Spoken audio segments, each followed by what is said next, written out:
I'm Miranda Young, the Associate Director of the Wingate Art School at the Arkansas Museum of Fine Arts, and today we're going to be making some beautiful folded flowers. For this project, you're going to need a square piece of paper, a paintbrush, your watercolors, water in a cup, and some salt,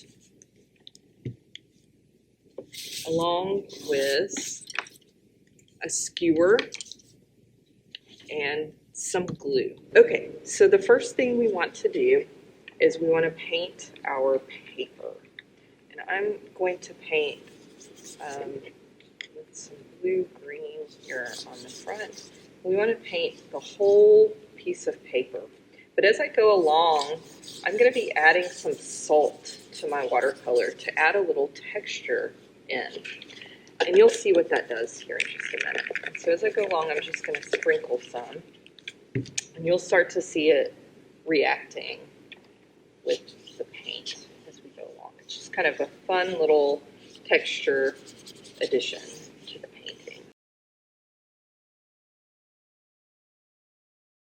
So now we have our dry paper, and you can see what the salt did to the watercolor here. And it did it to the green as well. And I'm going to start to fold my flower by taking this edge to meet this edge. And I'm going to fold it up like so. And then I'm going to open it back up, and I'm going to turn my paper, and I want to fold this edge up to meet this edge. Like so. And I'm going to open that back up, and I'm going to turn my paper to where this point is pointing at me, and it's going to look kind of like a diamond in front of you. Now I want to take this point, this corner, and meet with the center of my paper, like so.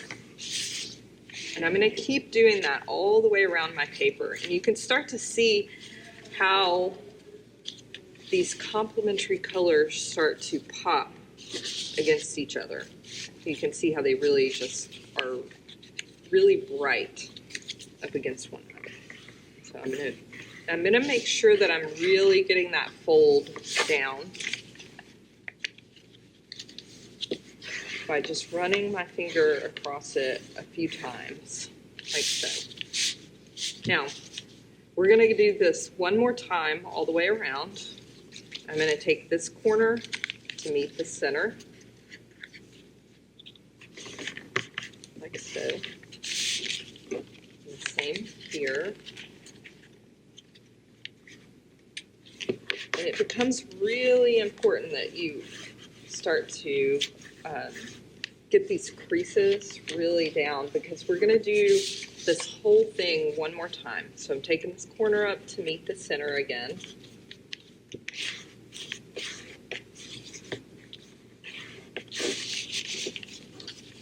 Taking this corner up to meet the center.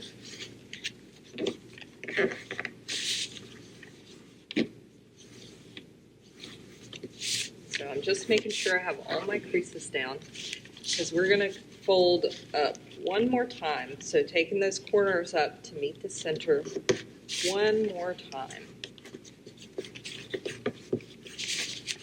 Really pressing that down.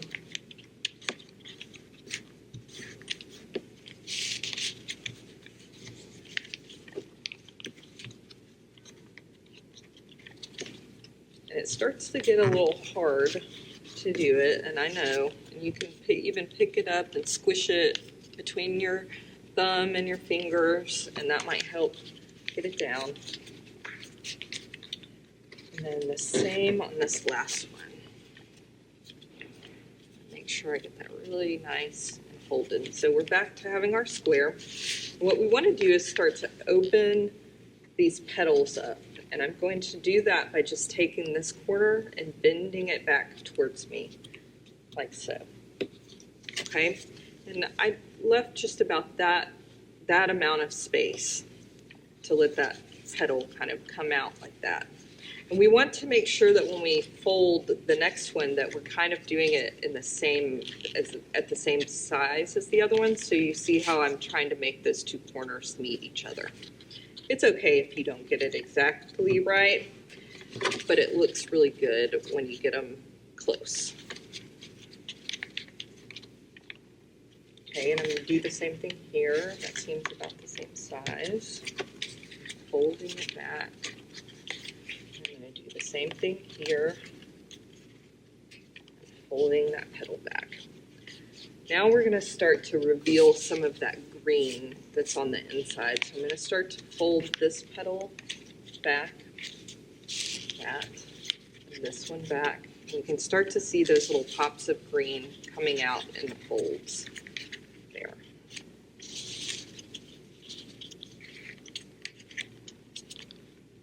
Okay, now we have one more set of petals to fold out, and that's where the green's really going to start to show up. So we can see I'm folding those petals back.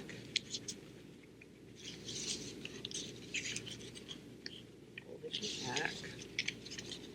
And now our flower is opened up. Okay?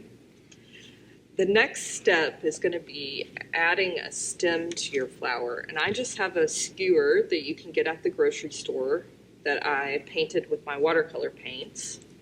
And I have my glue and my glue brush. And I'm going to just take a little stripe of this glue. And I'm going to just paint it from the center on down to this one corner. And I'm going to add this on there, and I'm going to keep it held down for just a few minutes, but in the end it's going to look like this. And you could even come back and add yourself some leaves onto your stem if you wanted to, or you could just leave it like this. But I think it's a really beautiful flower, and I love the way the texture from the salt added to it.